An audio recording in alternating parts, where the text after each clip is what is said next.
Hello, welcome friends. Me Anila.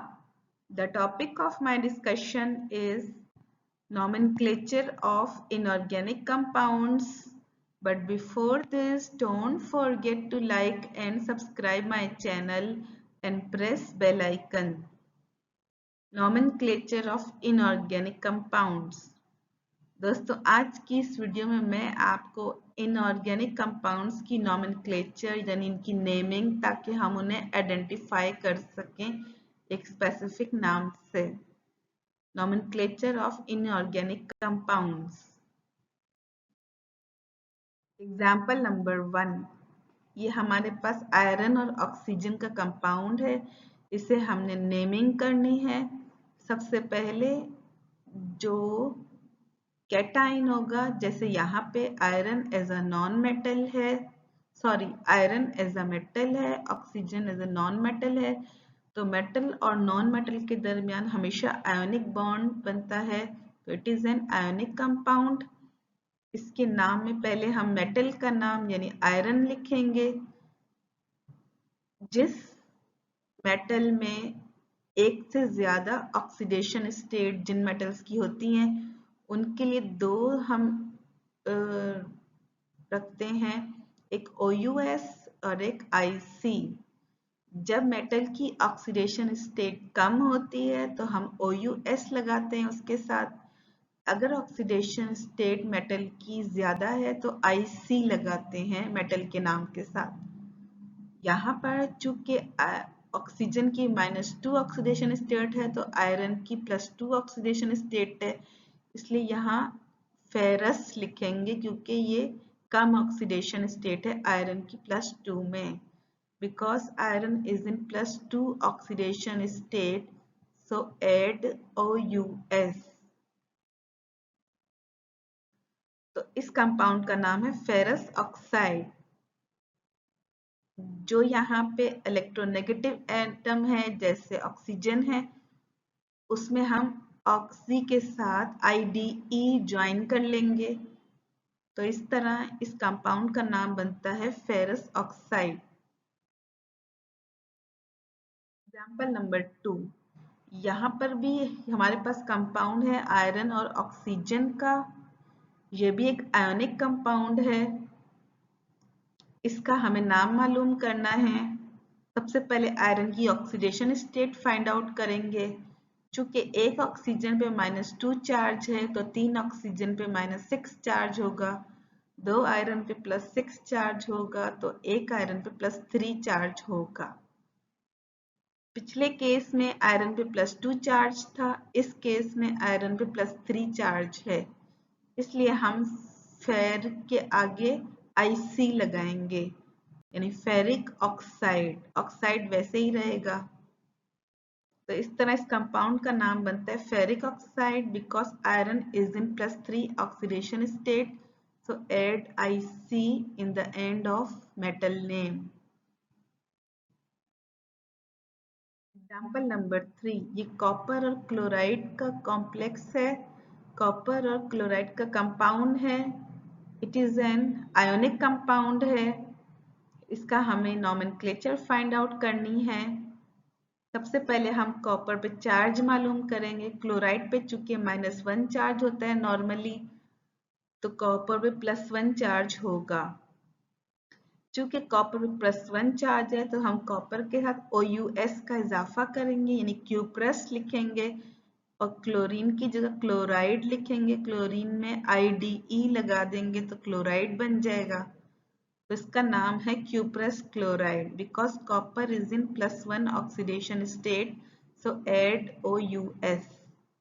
तो इस compound का नाम है क्यूप्रस क्लोराइड क्योंकि इसमें कॉपर की +1 ऑक्सीडेशन स्टेट है। इसकी एक और ऑक्सीडेशन स्टेट होती है +2, जिसमें हम क्यूप्रिक लिखेंगे नेक्स्ट एग्जाम्पल में। एग्जाम्पल नंबर 4, CuCl2, ये कॉपर और क्लोराइड का कंपाउंड है। It is an ionic compound है। इसका हमें नाम फाइंड आउट करना है। यहाँ पर एक क्लोराइड पे -1 चार्ज है तो दो क्लोराइड पे -2 चार्ज है, तो कॉपर पे +2 चार्ज है, तो इसका नाम बनता है, कॉपर के आगे Ic का इजाफा करेंगे, क्यूप्रिक और क्लोराइड वैसे ही रहेगा। तो क्यूप्रिक क्लोराइड इसका नेम बनता है, because copper is in +2 oxidation state, so add Ic। तो पिछली एग्जाम्पल में क्यूप्रस क्लोराइड था, इस एग्जाम्पल में क्यूप्रिक क्लोराइड है। एग्जाम्पल नंबर 5, ये Hg2Cl2 ये मरकरी और क्लोराइड का कंपाउंड है। It is also an ionic compound, क्योंकि ये मेटल और नॉन मेटल से मिलके बना है। इसका हमें नाम फाइंड आउट करना है। सबसे पहले हम मरकरी पे चार्ज देखेंगे। एक क्लोराइड पे -1 चार्ज है, 2 क्लोराइड पे -2 चार्ज है। 2 मरकरी पे +2 चार्ज होगा, तो एक मरकरी पे +1 चार्ज होगा। चूंकि +1 ऑक्सीडेशन स्टेट है मरकरी की, इसलिए हम इसे मर्क्यूरस यानी OUS का इजाफा करेंगे, तो इसका नाम बनता है मर्क्यूरस क्लोराइड, क्योंकि मरकरी की +1 ऑक्सीडेशन स्टेट है। मरकरी की +2 भी ऑक्सीडेशन स्टेट होती है, जिसमें हम मर्क्यूरिक लिखेंगे यानी Ic का इजाफा करेंगे। एग्जाम्पल नंबर 6, HgCl2 ये भी मरकरी और क्लोराइड का कंपाउंड है। It is also an ionic compound. इसका हमें नाम फाइंड आउट करना है। सबसे पहले मरकरी का चार्ज फाइंड आउट करेंगे। एक क्लोराइड पे -1 चार्ज है, तो 2 क्लोराइड पे -2 चार्ज होगा। चूंकि ओवरऑल चार्ज 0 है, तो मरकरी पे +2 चार्ज होगा। यहाँ पर मरकरी पे +2 चार्ज है, इसलिए इसके मरकरी के एंड में Ic का इजाफा करेंगे, तो इनका नाम बनता है mercuric chloride, because mercury has +2 oxidation state. Example number 7, PbS ये भी एक आयोनिक कंपाउंड है। इसका नाम है Pb यानी लेड लिखेंगे, एंड में सल्फर है, नेगेटिव है तो सल्फाइड लिखेंगे, और चूंकि सल्फर के ऊपर -2 चार्ज है, तो लेड के ऊपर +2 चार्ज होगा, तो 2 को रोमन में लिखेंगे lead2 sulphide, because lead has +2 oxidation state, तो इस कंपाउंड का नाम बनता है lead2 sulphide. Example number 8, SnBr2 ये टिन और ब्रोमाइड का कंपाउंड है। It is also an ionic compound. इसका हमें नाम फाइंड आउट करना है। तो यहाँ पर चूंकि स्टेनस की हमें चार्ज निकालना है, क्योंकि एक ब्रोमाइड पे -1 चार्ज होगा, तो 2 ब्रोमाइड पे -2 चार्ज होगा, तो टिन के ऊपर +2 चार्ज होगा। चूंकि 10 के ऊपर नॉर्मली +2 और +4 चार्ज होता है, तो +2 चार्ज की वजह से हम स्टेनस के आगे OUS लगाएंगे। अगर +4 चार्ज होता तो ये स्टेनिक बनता, लेकिन ये +2 चार्ज है, इसलिए ये बनेगा stannous bromide, because Sn has +2 oxidation state, so add OUS। तो इस कंपाउंड का नाम बनता है स्टेनस ब्रोमाइड।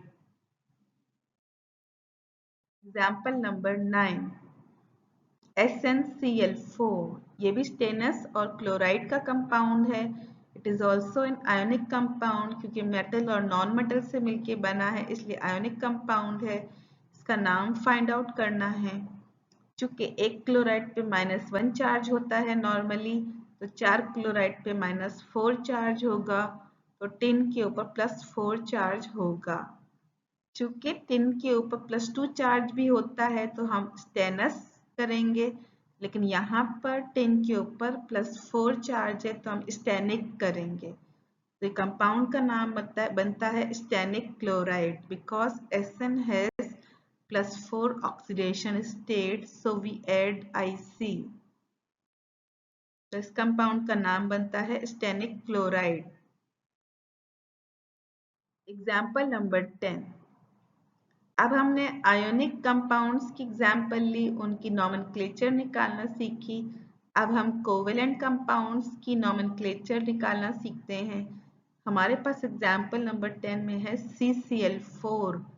ये कार्बन और क्लोरीन का कंपाउंड है। It is covalent compound. ठीक है, कोवेलेंट कंपाउंड वो होता है जो इक्वल शेयरिंग ऑफ इलेक्ट्रॉन्स होती हैं जिसमें। इसका हमें नेम फाइंड आउट करना है। सबसे पहले C यानी कार्बन लिखेंगे।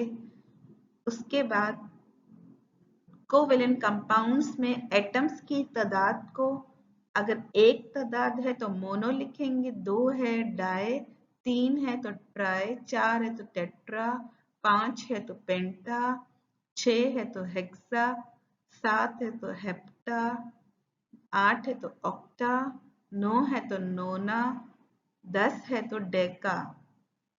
तो इस तरह कोवेलेंट कंपाउंड्स में नंबर ऑफ एटम्स को हम इन सिंबल से लिखेंगे। ये कोवेलेंट कंपाउंड है। इसमें चूंकि कार्बन एक है तो मोनो लिखने की जरूरत नहीं है, उसका मतलब एक ही होता है। कार्बन चूंकि 4 क्लोराइड हैं तो टेट्रा क्लोराइड लिखेंगे। तो इस कंपाउंड का नाम बनता है कार्बन टेट्रा क्लोराइड, क्योंकि 4 क्लोराइड हैं। Example number 11, SO2। It is also a covalent compound, क्योंकि नॉन मेटल्स के दरमियान बॉन्डिंग है। इसका हमें नाम फाइंड आउट करना है। सल्फर को हम ऐसे ही लिखेंगे, सल्फर।